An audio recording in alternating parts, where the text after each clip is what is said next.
今次喺合井站附近食咗一間好好食嘅血腸豬肉湯飯，係成個 trip 最推介嘅餐廳。咁佢個湯呢就係豬骨湯嚟嘅，入邊呢就有一啲血腸啦、豬肉片啦，同埋有一啲韭菜，亦都有啲紫蘇粉呢去做調味嘅，一啲豬騷味都冇。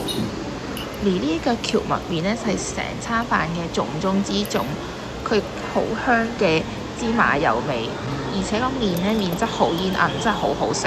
呢啲調味料呢就可以落個豬肉湯飯度嘅。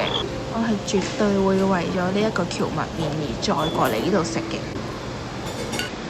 第二間好推薦嘅餐廳呢，就係江源本地新雞巷，佢位於仁川，首爾過去呢大概要40分鐘，搭地鐵嘅話。佢鋪頭呢係要上一層樓梯嘅，就會見到呢個牌。入到去呢，見到咁多支人參酒，就知道真係嚟料啦。呢間呢就上齊晒唔同嘅小菜，佢呢小菜都俾得好多。而呢一支呢就係人參酒，大概呢有3杯左右嘅。呢度大家可以睇一睇個價錢。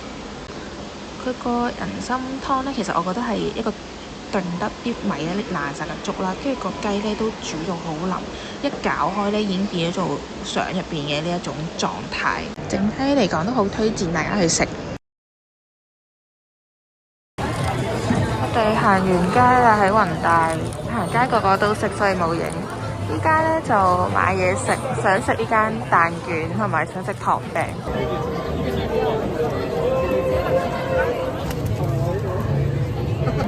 我終於食到個餡，去晒個邊邊度，佢都有少少肉桂味咯，唔知係咪糖同埋肉桂嘅味咯，唔算好甜。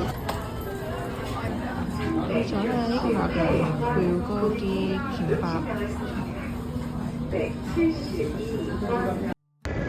今次去嘅呢一間 Antidote 都算係一間小眾酒吧，因為咧佢係喺合井站附近嘅，咁我覺得佢嘅環境同埋佢嘅調酒咧都係100分，而且性價比咧比起江南嗰邊嘅酒吧真係相當唔錯。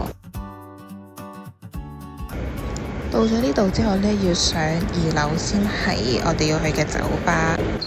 咁咧佢啲店員咧都好 nice， 會推介你飲咩酒。咁最後咧我就嗌咗一杯覆盆子嘅 rum 酒底嘅酒嘅，非常之咁好飲。咁第二日咧就去咗聖水洞嗰邊行街啦，咁都食咗呢一間麻薯嘅。嗰邊好濃郁嘅開心果味，跟住口感肥卜卜，我覺得幾好食。雖然要30幾蚊都幾貴下，一開頭我琴日食麵包一樣錢咯。你呢粒幾多錢啊？20蚊雞啊！骨啊，吉啊！20蚊啊嘛，吉好似係港紙。佢嗰啲牛肉咧唔係好肥美，但係咧佢食落去都好軟嫩，因為佢係醃過嘅。炭燒啊，非常好。同埋咧，去燒肉咧就一定要2人份起嘅，但係你晏晝咧就可以食佢一啲定食。跟住你嗌完咧，佢會送一個冷麵俾你，我就覺得。咁我哋另外咧都嗌咗一個大醬湯嘅，呢個就幾好食。整體嚟講咧，我幾中意佢個肉個調味同埋個肉質，所以都推薦嘅。但係就未去到要特登去食嘅程度。可以揾啲泡菜包住嚟食。睇下呢一個誘人嘅充滿開心果紀念嘅牛角包。Pachamama Cafe 係喺龍山站嘅，我真係強烈推介中意食開心果甜品嘅大家一定要過嚟。呢一個開心果批都係呢度嘅招牌品。